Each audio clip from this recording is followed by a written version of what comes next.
expectation right now. With that, Attorney General Ellison.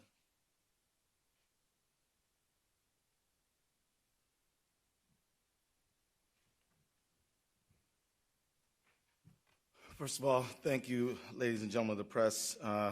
Myself and my friend Mike Freeman want to share some information with you. I want to begin with a reminder, and that is that we're here today because George Floyd is not here. He should be here. He should be alive, but he's not. About 9 days ago, the world watched Floyd utter his very last words, "I can't breathe," as he pled for his life.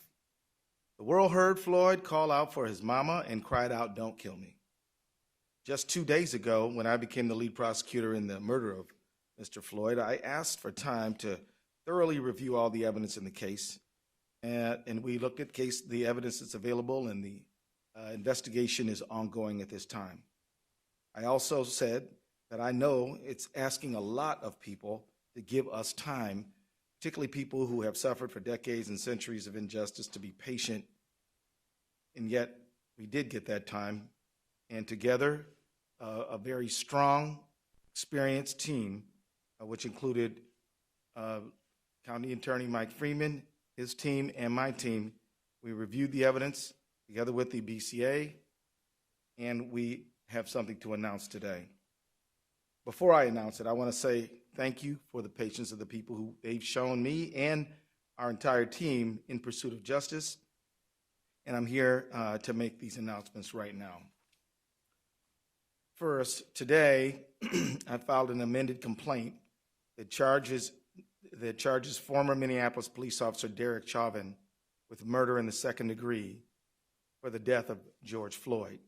I believe the evidence available to us now supports the stronger charge of second-degree murder. We've consulted with each other, and we agree.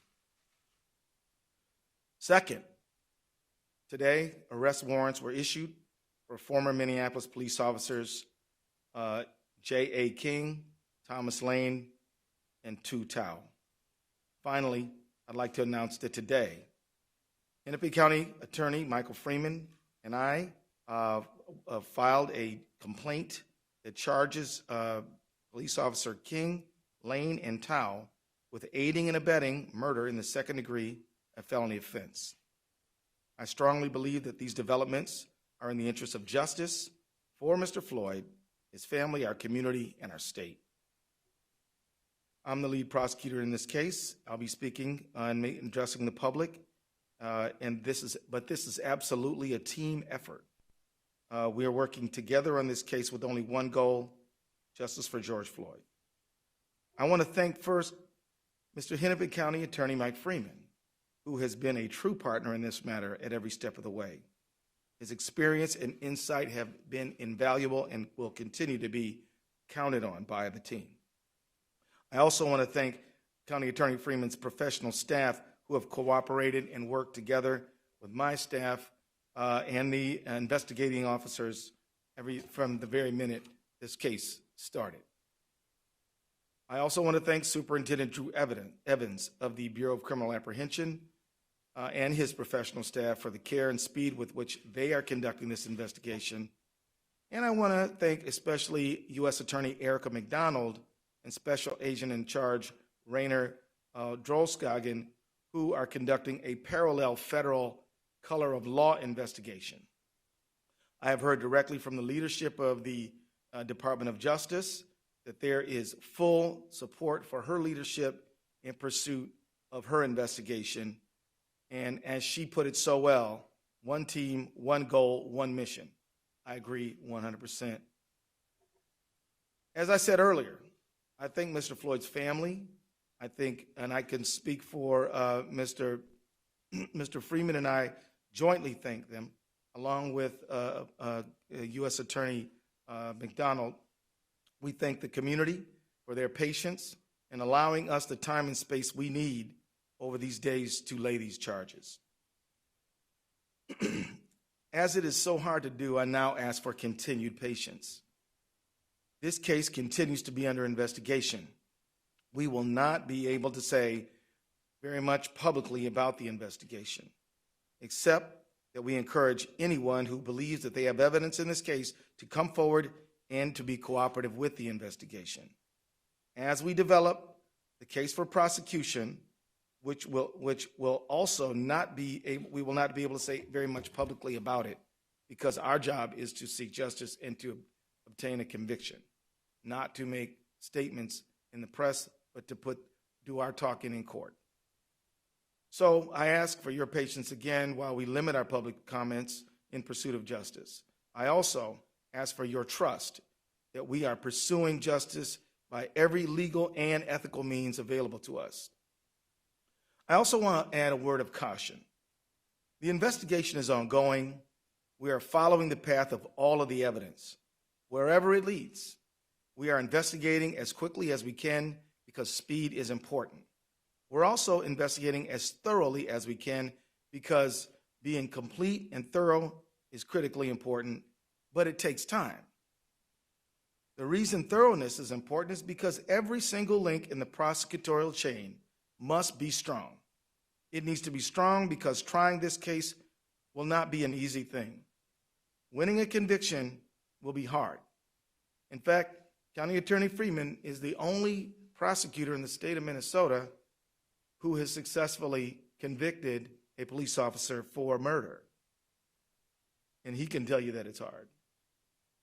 I say this not because we doubt our resources or our ability. In fact, we're confident in what we're doing. But history does show that there are clear challenges here, and we are going to be working very hard and relying on each other and our investigative partners and the community to support that endeavor. To the Floyd family, to our beloved community, and to everyone that is watching, I say, George Floyd mattered. He was loved. His family was important. His life had value, and we will seek justice for him and for you, and we will find it. The very fact that we have filed these charges means that we believe in them. But what I do not believe is that one successful prosecution can rectify the hurt and loss that so many people feel. The solution to that pain will be slow and difficult work of constructing justice and fairness in our society. That work is the work of all of us. We don't need to wait for the resolution and investigation of this case to start that work. We need citizens, neighbors, leaders in government and in faith communities, civil and human rights activists to begin rewriting the rules for a just society now. We need new policy and legislation and ways of thinking at the municipal, state, and federal levels. The world of arts and entertainment can use their cultural influence to inspire change that we need. There is a role for all who dream of a justice that we haven't yet experienced. In the final analysis, a protest can shake a tree and can make the fruit fall down. But after that fruit is in reach, collecting it and making the jam must follow. The demonstrations and the protests are dramatic and necessary, but building just institutions is more of a slow grind, but equally important. And we have to begin that work as well. We need your energy, and we need everyone's help right now. Thank you very much. We'll take a few questions. Yes, ma'am.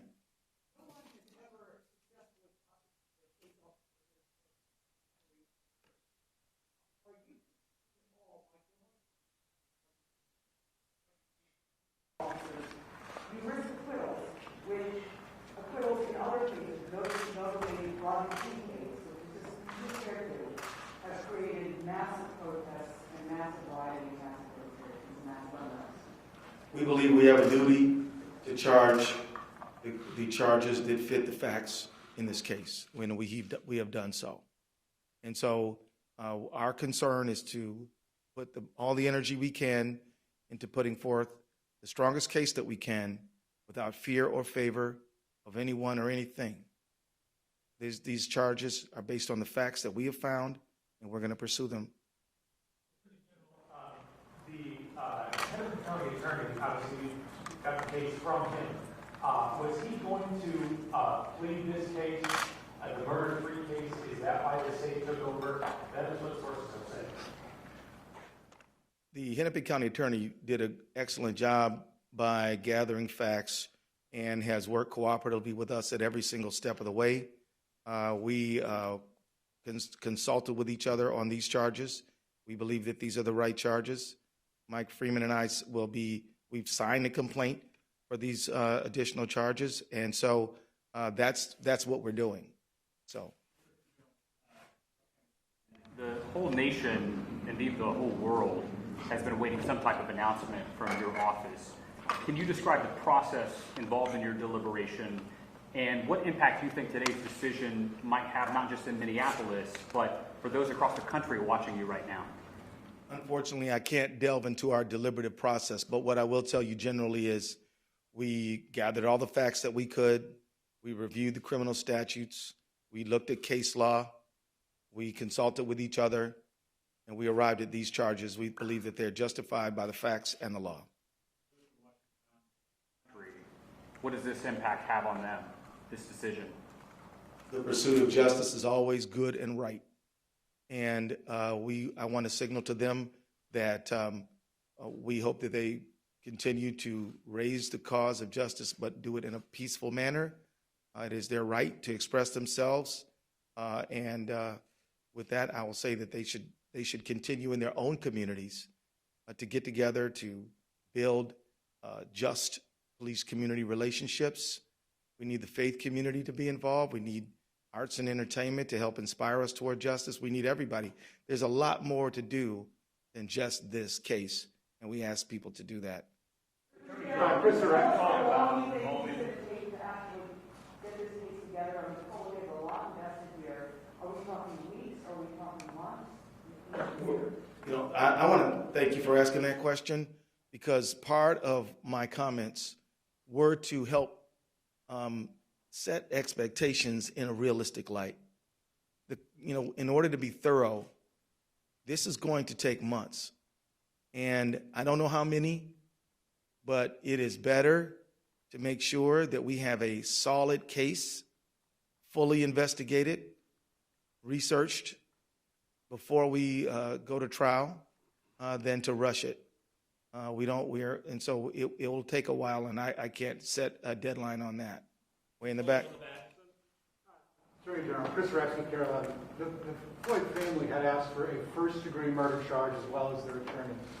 You decided to charge second-degree unintentional murder while committing a felony. Can you explain what that charge means, unintentional murder versus second-degree intentional murder, please? Well, according to Minnesota law, you have to have premeditation and deliberation to charge first-degree murder. Second-degree murder, you have to intend for death to be the result. For second-degree felony murder, you have to intend the felony and then death be the result without necessarily having it be the intent. So that's the state of the law.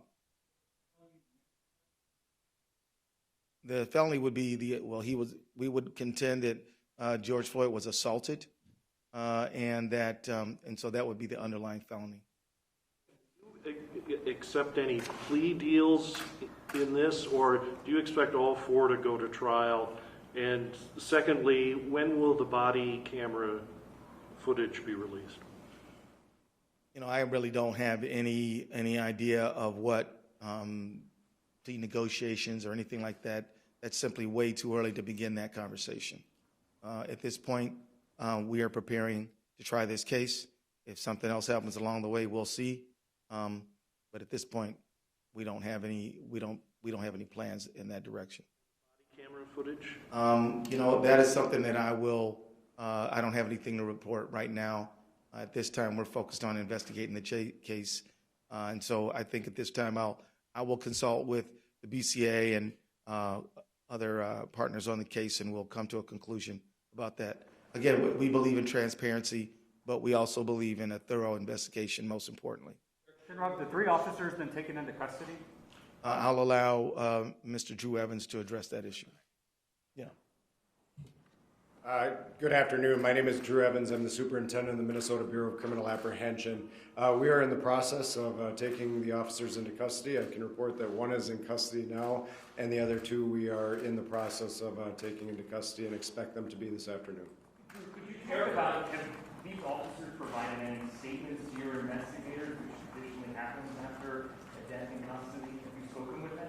I will, as the Attorney General said, we can't speak about all the details of the case other than what's really in the complaint at this time. I will tell you with any investigation, as I've told you all from the very beginning, we have teams of investigators from the BCA jointly investigating this with the FBI, trying to obtain all information.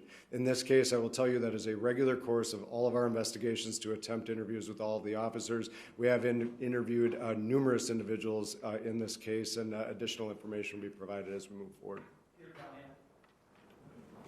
Superior General, do you have the folks you need to do this, or will you be seeking some sort of outside counsel or special counsel as you're authorized to do under the law? At this time, I believe we have the team to complete this work. I would like to just introduce David Voigt as well. He is a deputy at the Attorney General's office.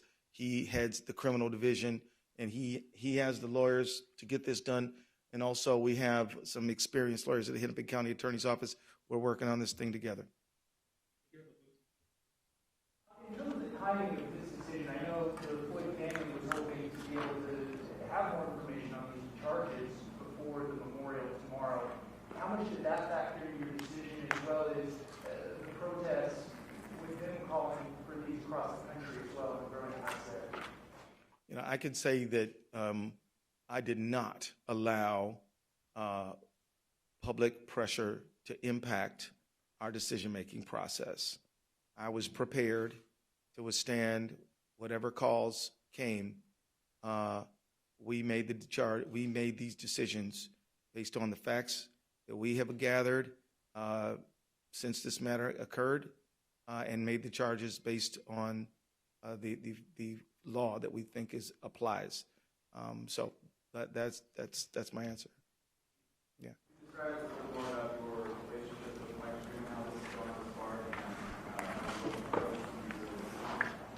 It's going fine. It's going great.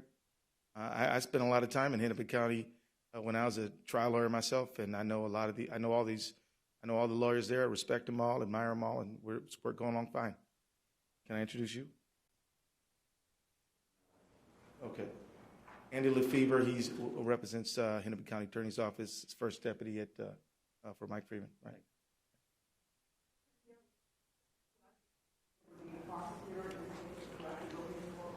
No, that I'm going to let the people who prosecute cases every single day to prosecute this case. Now, it is true that I've tried a lot of cases, and I've tried homicide cases, but on the other side of the courtroom.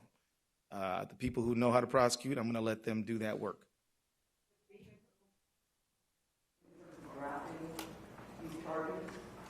You know, I think it helps me anticipate what some of the attacks on our case might be.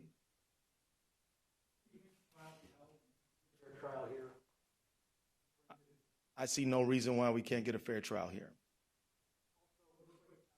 With the charges that were just filed, my math is correct. Do the three officers now face the potential same maximum sentence as Officer Chauvin? Yes. Well, yes, sir.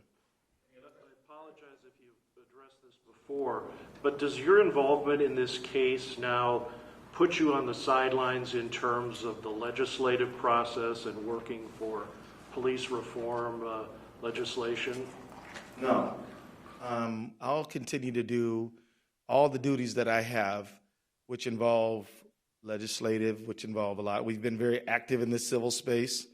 We've been active in representing state agencies and government. I'll continue to supervise that as I always do.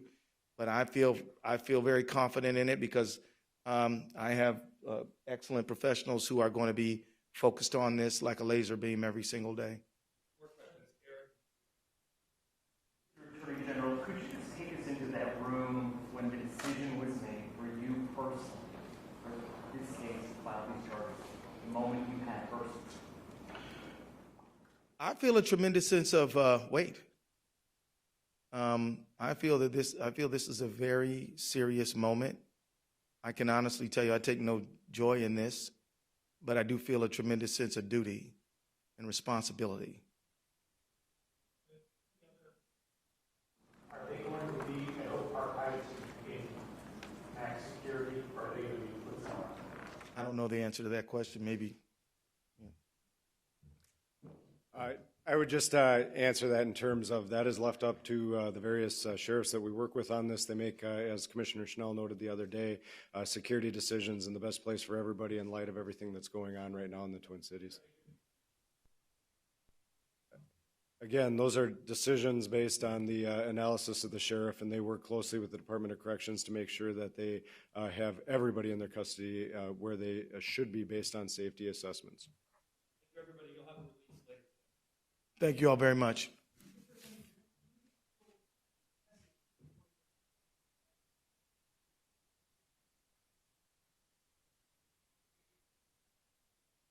I will say to them that I pledge and I promise to hold everyone accountable for the behavior that we can prove in a court, and that if I don't charge it, it means that we did not have the facts to do that. So I'll simply say that as the people who are legal professionals, professional prosecutors, we are taking our duty seriously, and we are working with the people who gather the facts, and we have done the work that we believe is possible, ethical, and right.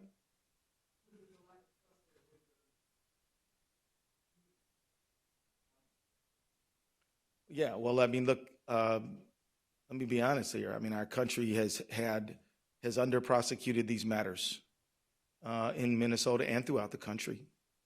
And so I think the trust is a result of historically not holding people who are public guardians accountable for their behavior in situations where we should have.